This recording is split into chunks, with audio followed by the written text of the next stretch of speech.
कश्मीर के एक कोने में रानो चिड़िया और उसका पति टुन्नू चिड़ा एक छोटे से घोंसले में रहते थे। दोनों खुद भूखे रह जाते, लेकिन दूसरों की मदद करने से कभी पीछे नहीं हटते थे। एक शाम भयंकर तूफान आया, तभी उनके घोंसले के बाहर एक बूढ़ी बीमार चील आकर गिरी। अरे भाग्यवान, देखो देखो, इस बूढ़ी काकी को कितनी चोट लगी है। जल्दी से थोड़ा पानी और वो जो हमारे हिस्से के दाने बचे हैं ले आओ। लाया रानो लाया। काकी, आप चिंता मत करो, हम आपके पंखों को सेक देते हैं। ये लीजिए, थोड़ा पानी पीजिए। तुम दोनों सच में फरिश्ते हो। इस स्वार्थी संसार में जहाँ सब मुझे एक शिकारी समझकर भगा देते हैं, तुमने मुझे पनाह दी। मैं कोई साधारण चील नहीं, इस वन की जादुई रक्षक हूँ। तुम्हारी इस दयालुता से खुश होकर मैं तुम्हें ये चमकीली पोटली देती हूँ। इसे पीपल की खोखल में रखकर रात को सो जाना। अगली सुबह जब रानो और टुन्नू की आँख खुली तो वे हैरान रह गए। उनके पुराने घोंसले की जगह जगमगाता हुआ, चमचमाता हुआ सोने के बर्तनों का एक छोटा सा सुंदर घर खड़ा था। कटोरियों की दीवारें, चम्मचों की खिड़कियाँ और सोने की थाली की छत। हे ऊपर वाले, ये क्या करिश्मा है? ये जादुई सोने के बर्तनों का घर। टुन्नू जी, मुझे लगता है ये सब उस बूढ़ी काकी की पोटली के कारण ही हुआ है।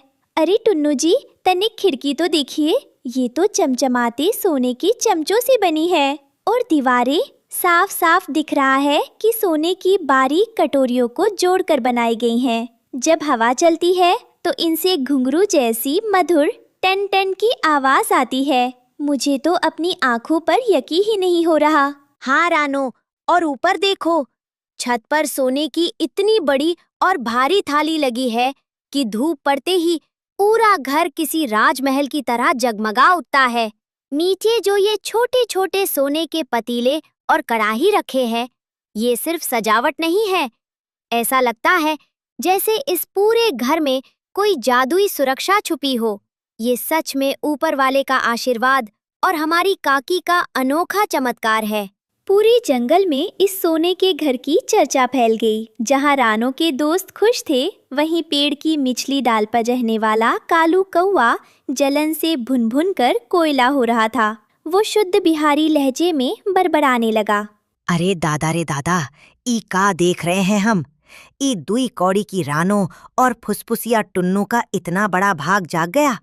सोने के बर्तन का घर, हमरा तो छाती फट रहा है देख के। ई घर तो हमरा होना चाहिए था। ससुर, भगवानो अंधा हो गया है काजी। कालू भाई, जरा जुबान संभालो। रानो और टुन्नू ने अपनी भलाई से ये कमाया है। दूसरों की खुशी देखकर खुश होना सीखो। अरे हटिए तोती जी, बड़ा आई प्रवचन देने वाली।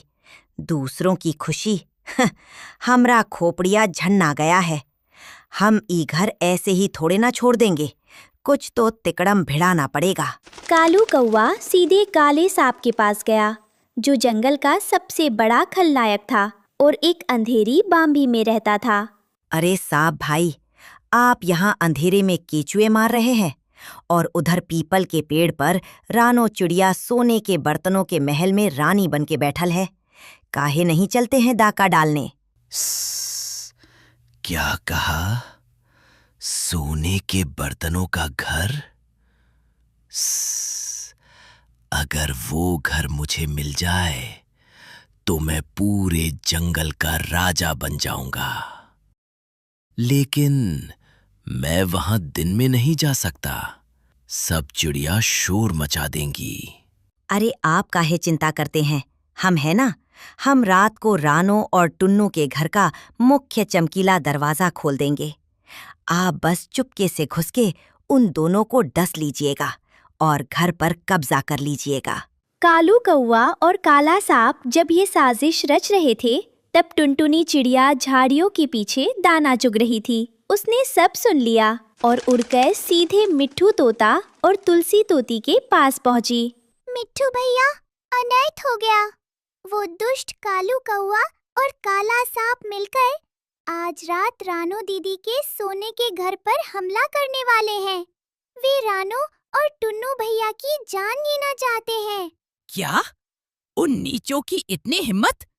रानो और टुन्नू ने हमेशा सबकी मदद की है। हम उनके घर को और उन्हें कुछ नहीं होने देंगे। टुनटुनी, तुम तुरंत रानो के घर जाओ और उन्हें सतर्क करो। तुलसी, तुम वन के बाकी पक्षियों को इकट्ठा करो। आज रात इन बदमाशों को मजा चखाना होगा। रात हुई। सोने का घर चांदनी में और भी ज्यादा चमक रहा था। रानो और टुन्नू अंदर डरे हुए बैठे थे, लेकिन उनके साथ उनके वफादार दोस्त मिट्ठू, तुलसी और टुनटुनी भी थे। बाहर सन्नाटा था। तभी झाड़ियों से सरसराहट हुई और काला सांप रेंगता हुआ आया। पेड़ के ऊपर से कालू कौवा इशारा कर रहा था। हाँ हाँ, आओ आओ सांप भाई, जल्दी से रेंग के ऊपर चढ़ो। ये सोने का चमचमाता हुआ किवाड़ हम खोल दिए हैं। बस घुस जाओ और काम तमाम कर दो। आज तो मजा आ गया। ये चमचमाता सोना अब मेरा है। जैसे ही काले सांप ने सोने के घर के अंदर अपना फन घुसाया, रानो और टुन्नू ने अपनी योजना के अनुसार घर के भारी सोने के पतीले और कढ़ाई को ऊपर से धक्का दे दिया।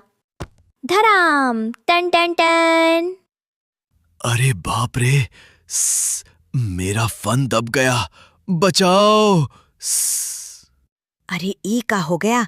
सांप भाई तो बर्तने में फंस गए। आक्रमण दोस्तों, इन दुष्टों को मत छोड़ना। अचानक दर्जनों पक्षियों का झुंड कालू कौवे और काले सांप पर टूट पड़ा। टुनटुनी चिड़िया और तुलसी तोती ने अपनी चोंच से कालू कौवे के पंख नोचने शुरू कर दिए।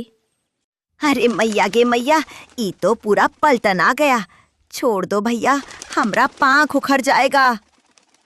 अरे भागो सांप भाई, यहाँ तो पासा ही पलट गया। कालू भाई, हमें तुम्हारा क्या बिगाड़ा था? तुम तो हमारे पड़ोसी थे। क्या एक घर के लालच में तुम हमारी जान ले लेते? लालच का फल हमेशा बुरा होता है कालू। और काले सांप, तुम इस वन के सबसे बड़े दुश्मन हो। आज के बाद अगर इस तरफ दिखे तो जादुई चील काकी तुम्हें जिंदा नहीं छोड़ेंगी। मैं जा रहा हूँ।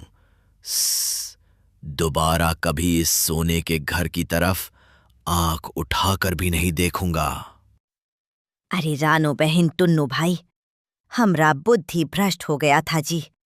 हम ही लालच में आके बहुत बड़का पाप करने जा रहे थे। हमको माफ कर दो भैया। अब हम कभी कांव कांव करके किसी का बुरा नहीं सोचेंगे। हम ही जंगल छोड़ के जा रहे हैं। कालू कौवा और काला सांप हमेशा के लिए वो जंगल छोड़कर भाग गए। सुबह का सूरज उगा तो सोने का घर फिर से चमकने लगा।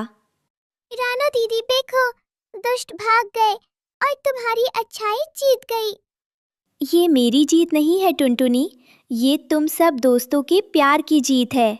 अगर तुम सब आज हमारा साथ नहीं देते तो ये सोने का घर हमारी कब्र बन जाता। अरे रानो, जो दूसरों के लिए दिल में सोना रखता है, भगवान उसे सोने के घर में ही रखता है। चलो, अब इस खुशी में सब मिलकर मीठे मीठे फल खाते हैं।